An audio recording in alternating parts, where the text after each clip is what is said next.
कहानी की शुरुआत में हम बैरी नाम के एक आदमी को देखते हैं जो पैसों से भरे कुछ बैग्स अपने घर पर लेकर आया। ये देखकर बैरी परेशान हो गया कि इतने पैसों को वो कहाँ रखेगा। घर पूरा भर चुका है, दफनाने तक के लिए जगह नहीं है। जहाँ भी उसने खोदा उसे पुराना दफनाया हुआ पैसा ही मिला। अब बैरी ने सोचा कि इन पैसों को घोड़ों के तबेले में छुपा देता हूँ। लेकिन जैसे ही उसने पैसे छुपाने के लिए दरवाजा खोला, ढेर सारे पैसे उसके ऊपर गिर पड़े। पूरे तबेले में नोट ही नोट फैल गए। लेकिन हमेशा से उसके पास इतना पैसा नहीं था। आज से कुछ साल पहले वो बस एक एयरलाइन में पायलट था। बैरी की गर्लफ्रेंड बहुत खूबसूरत है और वो अपनी जिंदगी में भी काफी खुश था। बैरी को लगा कि उसकी पूरी जिंदगी ऐसे ही खुशी खुशी निकलेगी। लेकिन फिर अचानक से मुसीबत ने दस्तक दे दी। एक शाम जब बैरी अपने होटल में आराम करने पहुंचा तो एक दाढ़ी वाला आदमी वहां उससे मिलने आया और बैरी को ब्लैकमेल करने लगा। उसने बैरी के ऊपर पैसों के लिए सिगार की स्मगलिंग करने का आरोप लगाया। ये सुनकर बैरी के पसीने छूट गए,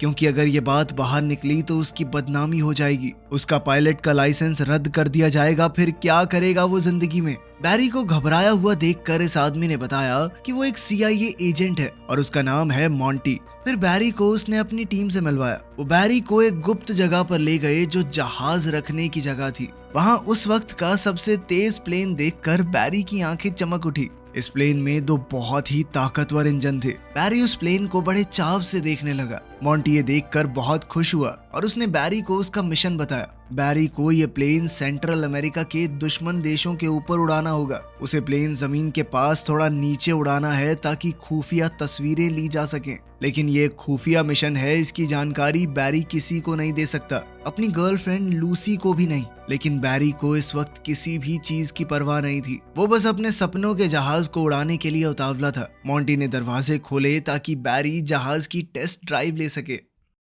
घर जाकर उसने लूसी को बताया कि मुझे अभी वाली नौकरी छोड़नी है, क्योंकि मुझे एक दूसरी कंपनी में बहुत अच्छा काम मिला है। उसने अपने मिशन का कोई जिक्र नहीं किया। लूसी को ये बात बड़ी ही अजीब लगी। कोई पायलट एक एयरलाइन में कैप्टन की नौकरी छोड़कर एक अनजान कंपनी में क्यों काम करना चाहेगा। उसी रात एक फ्लाइट के दौरान बैरी अचानक से कॉकपिट छोड़कर निकल गया, अपनी जिंदगी की एक नई शुरुआत करने। उसके बाद से बैरी मॉन्टी का आदमी बन गया। वो सेंट्रल अमेरिका के देशों में अंदर तक जहाज उड़ाता और हर तरह के खतरे का सामना करता ताकि वो खुफिया तस्वीरें ले सके। हर बार सफर बहुत खतरनाक होता, लेकिन बैरी को अब इसी में मजा आने लगा था। मॉन्टी ने जब तस्वीरें अपने सीनियर्स को दिखाई तो लोग बहुत तारीफ करने लगे। लेकिन अभी तक बैरी ने लूसी को कुछ नहीं बताया था। उन दोनों की शादी भी हो गई और अब एक बेटी भी है। लेकिन बैरी की आमदनी अब कुछ खास नहीं हो रही। बैरी ने मॉन्टी से कहा कि देख भाई, इतने में तो गुजारा नहीं हो सकता ना आदमी का, कुछ करना। लेकिन मॉन्टी ने इस बारे में कुछ नहीं किया। अब मॉन्टी ने बैरी को पनामा में एक नया मिशन सौंप दिया। बैरी को ऐसे मिशन की आदत हो चुकी है। उसने बड़े आराम से ये काम पूरा कर लिया। देखते ही देखते 1980 शुरू हो गया। बैरी कोलंबिया में जहाज का फ्यूल भरने रुका तो अचानक उसे ढूंढते हुए 3 आदमी वहां पहुंचे। ये गुंडे खुलेआम बंदूक लिए घूम रहे थे। उन्होंने धमका कर बैरी को गाड़ी में बिठाया। बैरी के पास कोई चारा तो था नहीं, इसीलिए वो चुपचाप उनके साथ उनके बेस पर चला गया। वहां उन्हें इनका लीडर पाब्लो एस्कोबार मिला। पाब्लो बैरी की असली पहचान जानता है और ये भी कि वो सेंट्रल अमेरिका के देशों की खुफिया तस्वीरें लेता है। ये सुनकर बैरी घबरा गया और सफाई देने लगा कि वो सिर्फ एक आम कंपनी के लिए काम करता है, ना कि CIA के लिए। पाब्लो पूरा सच जानता ही था तो वो हंसने लगा। पाब्लो ने बैरी से कहा कि मैं तुम्हें कोई नुकसान नहीं पहुंचाना चाहता, बस थोड़ी सी स्मगलिंग करनी पड़ेगी मेरे लिए। उड़ते हुए जाओगे, मेरा थोड़ा सामान वहां ले जाना। इसके बाद पाब्लो बैरी को अपने फार्म पर ले गया, ये समझाते हुए कि माल की स्मगलिंग कितनी मुश्किल है। इसी काम के लिए उसे बैरी की मदद चाहिए थी। हर डिलीवरी के पूरे होने पर वो बैरी को 1 किलो का $2000 देगा। बैरी ये सुनकर बहुत ज्यादा खुश हो गया। इस सब में तो फोटो खींचने से भी ज्यादा पैसे मिलेंगे। लेकिन जब उसने पूरे सिस्टम को समझा तो बैरी को समझ आया कि कमी कहाँ पर है। जो रनवे पाब्लो ने बनाया था वो बहुत ज्यादा छोटा है और बहुत से पायलट पहले भी टेक ऑफ करते हुए मर चुके हैं। बैरी ने कहा कि ये रनवे थोड़ा लंबा कर लो ना, पैसे की कमी है तुम्हारे पास। लेकिन पाब्लो ने कहा कि अगर काम करना है तो करो, नहीं तो निकलो यहाँ से, सुझाव देने की जरूरत नहीं है। ये सुनकर तो बैरी की ईगो हर्ट हो गई। उसने फैसला लिया कि अब तो मैं इतने ही रनवे में उड़ा के दिखाऊंगा प्लेन। उसने कहा कि ये डिलीवरी तुम्हारे हिसाब से नहीं होगी, मैं बताऊंगा कि सामान कैसे डिलीवर होगा। उसने पाब्लो को एक जगह बताई कि वहाँ खुले मैदान है, मैं प्लेन को बिल्कुल नीचे ले जाकर सामान गिरा दूंगा, वहाँ तुम अपने आदमी भेजकर सामान उठवा लेना। पाब्लो मान गया और सारा सामान लोड करवाया। जैसे ही जाने की तैयारी पूरी हुई, बैरी ने देखा कि प्लेन के अंदर पाब्लो का एक आदमी पायलट की जगह पर बैठा है। लेकिन बैरी ने समझाया कि इस प्लेन में पहले ही काफी सामान है, इससे ज्यादा भार नहीं उठा सकता प्लेन, ठीक है, इसे नीचे उतरना होगा। पाब्लो ने उस आदमी को उतार लिया और फिर बैरी निकलने लगा। पाब्लो ने गुड लक के तौर पर बैरी को एक क्रॉस तोहफे में दिया। बैरी ने उड़ान भरी, इस बात से अनजान कि पाब्लो और उसके आदमी उसकी जान पर सट्टा लगा रहे थे कि वो प्लेन को यहाँ से उड़ा भी पाएगा या नहीं। बैरी ने पूरी समझदारी से टेक ऑफ किया, लेकिन सामान भारी होने की वजह से प्लेन एक बार को तो नीचे आ गया था, लेकिन फिर वो दोबारा से उड़ाते हुए पेड़ों के बीच से उसे ले गया। लेकिन फिर वो जैसे ही यूएसए की एयर स्पेस में पहुंचा, वो मिलिट्री के रेडार में आ गया। इस बात से अनजान बैरी जल्दी ही उस पॉइंट की तरफ बढ़ने लगा जहां उसे सामान छोड़ना है। बैरी ने ऑटो पायलट दबाया, नीचे का हैच खोला और सामान नीचे गिरा दिया। इसी के साथ बैरी की डिलीवरी पूरी हो गई थी। अगली बार जब बैरी कोलंबिया आया तो पाब्लो और उसके भाइयों ने उसके लिए वेलकम पार्टी रखी और बैरी को उसका कमाया पैसों से भरा बैग दिया। लेकिन इससे पहले बैरी अपनी खुशी मना पाता, कुछ फौजी वहां पर आ गए और पाब्लो के बंगले को घेर लिया। पाब्लो ने बैरी से कहा कि तुम अंदर ही रहना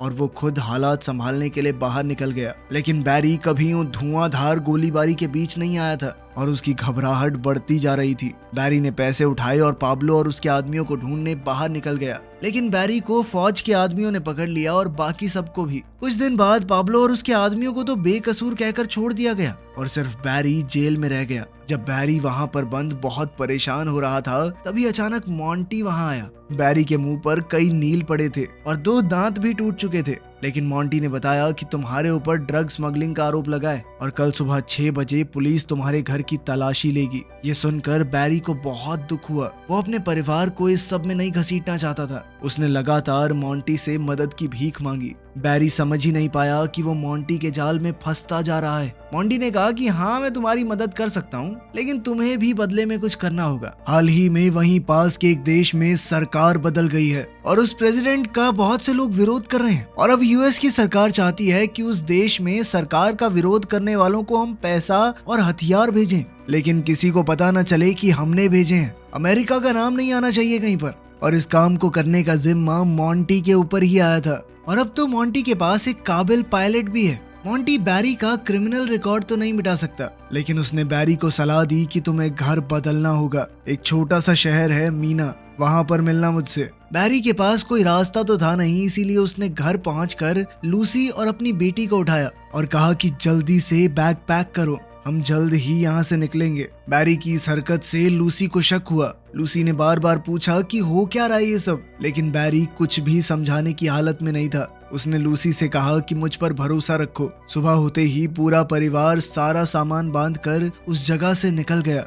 वो तीनों अब उस छोटे से शहर मीना में पहुंचे, जहाँ पर सिर्फ 2000 लोग रहते थे। ये लोग एक टूटे फूटे घर पर पहुंचे जहां मॉन्टी ने उनके रहने का इंतजाम किया हुआ था। अभी बैरी वहां पहुंचा ही था कि तभी उसने देखा कि मॉन्टी भी वहां पहुंच चुका है और बैरी उससे मिलने बाहर गया। मॉन्टी ने बैरी को एक सरप्राइज दिया। वहां लगभग 2000 एकड़ का एक एयरपोर्ट था। मॉन्टी ने बैरी को ये तोहफे में दे दिया कि अब ये पूरी जगह तुम्हारी, जिस पर मौजूद सब कुछ अब बैरी का था। बैरी को अपनी आंखों पर विश्वास नहीं हो रहा था। उसने अपने आसपास देखा, लेकिन उसे भरोसा ही नहीं हो रहा था कि ये सब कुछ उसका है, क्योंकि मॉन्टी पहले पैसे तो बढ़ा नहीं रहा था उसके। मॉन्टी ने एक लकड़ी का क्रेट खोला जिसके अंदर AK-47 भरी पड़ी थी और बैरी का काम है इन हथियारों को उस देश तक पहुंचाना। मॉन्टी ने बैरी को एक मैप दिया जिससे वहां जाना आसान रहेगा। उसमें यह भी बताया गया था कि कहां कहां फौजी तैनात हैं। इस मैप की मदद से बैरी सबको चकमा दे सकता है। सिर्फ यही नहीं, मॉन्टी ने बैरी को पैसों का एक बैग भी दिया जो पाब्लो के घर से मिलिट्री ने बरामद किया था। अब बैरी के पास मॉन्टी को मना करने की कोई वजह नहीं थी। बैरी जानता था कि अब तो लूसी को सब कुछ बताने का वक्त आ गया है। लूसी बहुत गुस्से में थी क्योंकि वो उसे एक अच्छे शहर से 2000 लोगों के बीच गांव में ले आया है। यहाँ पर उसके घर में कुछ भी नहीं था, ना टीवी ना वॉशिंग मशीन। कैसे पालेगी वो अपनी बच्ची को? लेकिन फिर बैरी ने उसे सच बताते हुए पैसों से भरा बैग थमा दिया। उसने कहा कि इससे आ जाएगी वॉशिंग मशीन। उसने इधर उधर नोट फेंक कर बताया कि इन पैसों से हम कुछ भी खरीद सकते हैं, जिसके बाद लूसी एकदम शांत हो गई। अब साल 1981 में बैरी ने हथियारों का ट्रांसपोर्ट करना शुरू किया। हथियारों से भरा बैग लेकर अब बैरी निकारागुआ देश पहुंचा।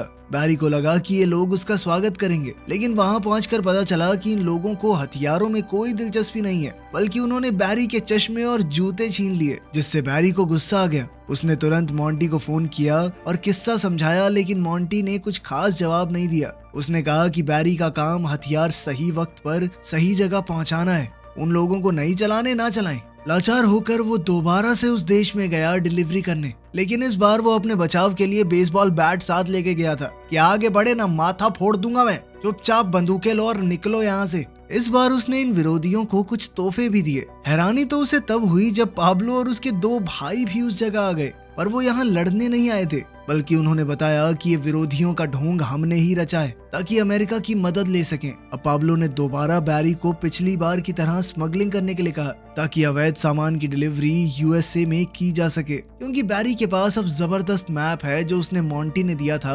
उसने ये करने से मना नहीं किया क्योंकि मैप के जरिए पकड़े जाने की संभावना बहुत कम थी। अब अगले कुछ दिनों तक बैरी एक मेहनती आदमी की तरह हथियार निकारागुआ तक पहुंचाता रहा और फिर अवैध सामान की डिलीवरी वहां से अमेरिका में कर देता। वो जितना काम करता गया उतने पैसे आते रहे। अब ये काम बड़ा होता चला गया और बैरी ने 4 और पायलट्स को काम पर रखा ताकि जल्दी जल्दी ज्यादा काम हो सके। जब बैरी ढेर सारा पैसा कमाने लगा तभी सीआईए ने एक कदम उठाया। अब वो सिर्फ हथियारों की डिलीवरी नहीं करवाना चाहते थे, बल्कि वो चाहते थे कि विरोधियों को यूएस में लाकर उन्हें ट्रेनिंग दी जाए ताकि फिर वो वापस जाकर अपने देश में सरकार का तख्ता पलट कर दें। अब बैरी ने पूछा कि कहाँ पे दोगे ट्रेनिंग, कहाँ छोड़ना है उनको? तो मोंटी ने कहा कि 2000 एकड़ का एयरपोर्ट दिया तुझे, थोड़ी जगह तो दे दे भाई। खैर इस सब से बैरी को कुछ खास फर्क नहीं पड़ा। जहाँ वो अवैध सामान ला रहा था उसकी जगह बस कुछ लोग थे अब, लेकिन जैसा सीआईए चाहती थी वैसा हुआ नहीं।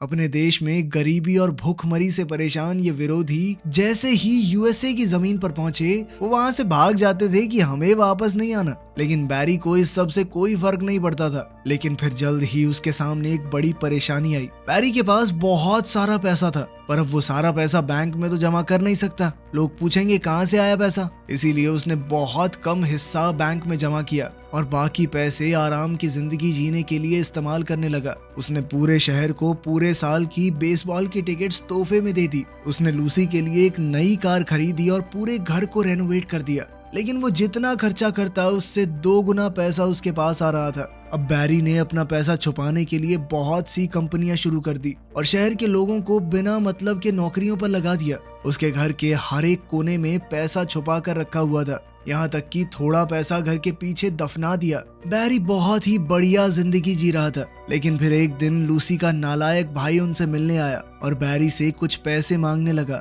बैरी ने मना नहीं किया, वो जल्द से जल्द उससे छुटकारा पाना चाहता था, लेकिन लूसी कहने लगी कि ये मुफ्त की रोटियां नहीं तोड़ेगा। वो चाहती थी कि बैरी उसे कोई नौकरी दे दे। अब लूसी की बात बैरी टाल नहीं सका। वो उसके भाई जेबी को प्लेन के हैंगर में ले गया, जहाँ उसे साफ सफाई के काम पर लगा दिया। अब कहानी उसी जगह पहुंच गई जहां से शुरुआत हुई थी। बैरी अपने घर पे नोट छुपा रहा था। वो तबेले में फैल चुके नोटों को हटा ही रहा था कि तभी उसने जेबी को वहां आते देखा, एक नई गाड़ी और अपनी गर्लफ्रेंड के साथ। लूसी गुस्से में आ गई जब उसे पता चला कि उसका भाई कोई काम नहीं कर रहा, पैसे चुरा के इधर उधर घूम रहा है। बैरी ने उससे पूछा कि पैसे कहाँ से आए, तो उसने कहा कि सफाई करते हुए मुझे एक बैग मिला जो पैसों से पूरी तरह भरा हुआ था, मैंने उसी पैसे से ये गाड़ी खरीदी है। बैरी को गुस्सा तो बहुत आया, पर उसे समझ नहीं आया कि करे तो करे क्या। बात यहीं खत्म नहीं हुई। उसके बाद से बैरी बहुत ही लापरवाह होता गया। लगभग 2 साल बाद पुलिस की नजर बैरी के ऊपर पड़ी। बैरी को पकड़ने के लिए DEA यानी ड्रग इन्फोर्समेंट एजेंसी ने एक जाल बिछाया,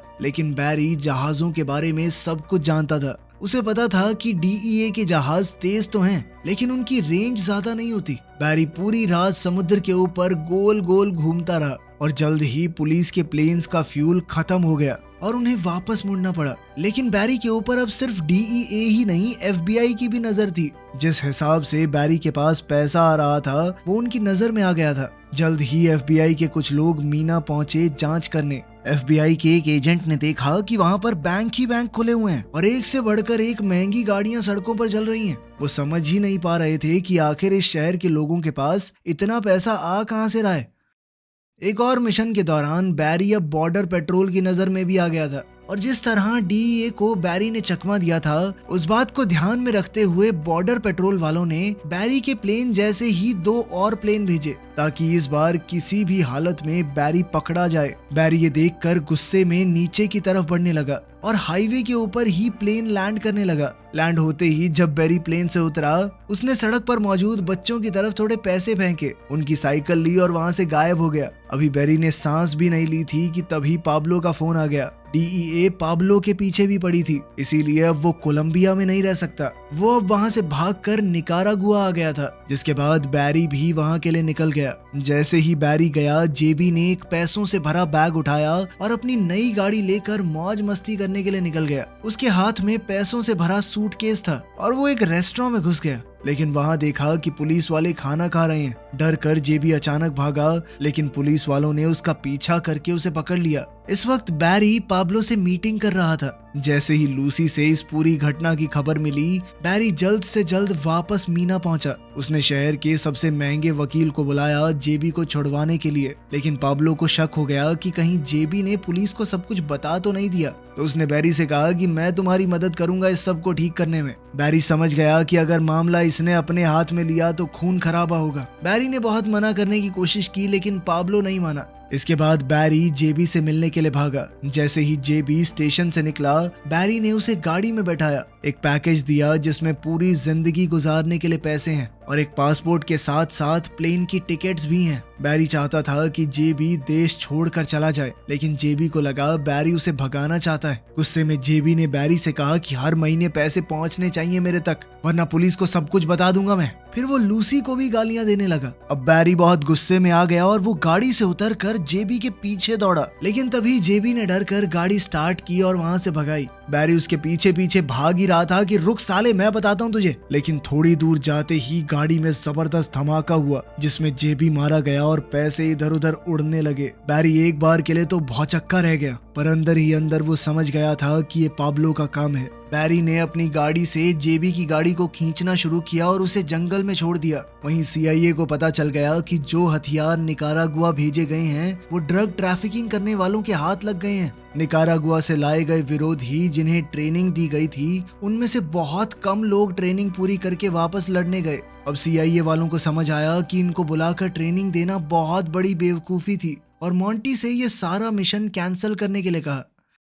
जब बैरी ने उन सबको वापस जाते देखा तो उसने मोंटी से पूछा कि अब क्या, आगे कुछ काम नहीं दोगे? लेकिन मोंटी ने कोई जवाब नहीं दिया, बस कहा कि मेरे अगले इशारे का इंतजार करना। अब बैरी समझ गया कि वो बुरी तरह फंस चुका है और मोंटी को भी अब उसकी कोई जरूरत नहीं है, तो वो उसका साथ भी नहीं देगा। अगले ही दिन जब मोंटी ऑफिस पहुंचा, उसने कहा कि बैरी से जुड़े हुए सारे कागजात जला दो, उसका हमसे कोई लेना देना नहीं होना चाहिए। वहीं बैरी ने अपनी पूरी टीम को तैयारी करके भागने के लिए कहा। जैसे ही बैरी और उसके साथ ही भागने की तैयारी कर रहे थे, तभी वहां डीईए, एटीएफ, एफबीआई, पुलिस हर कोई आ गया। जल्द ही उन्होंने उसे हिरासत में ले लिया और प्रोसिक्यूटर के ऑफिस में ले गए ताकि उसके किए की उसे ज्यादा से ज्यादा सजा दिलवा सके। इसी बीच बैरी उन सबको घूस देने की कोशिश कर रहा था। तुम सबकी जिंदगी बना दूंगा मैं, 1 करोड़ दूंगा, 1-1 करोड़ सबको, चलो नहीं ना 10 करोड़ दूंगा। लेकिन तभी अचानक वकील को एक फोन आया। बैरी समझ गया कि कुछ तो बदल गया है। प्रोसिक्यूटर गुस्से में बाहर आई और बैरी की हथकड़ियां खोलने के लिए कहा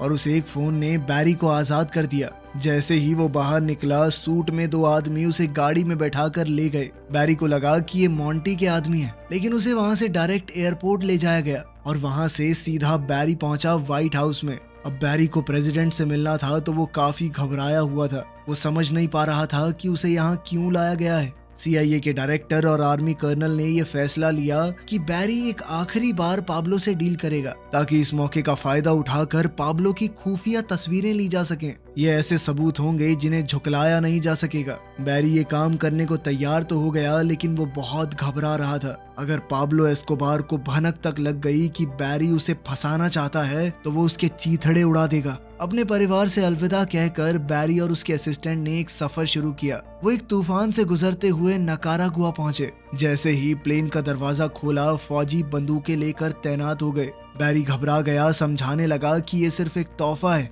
तभी पाब्लो वहां पहुंचा। उसने अपने फौजियों से कहा कि इसे मार दो।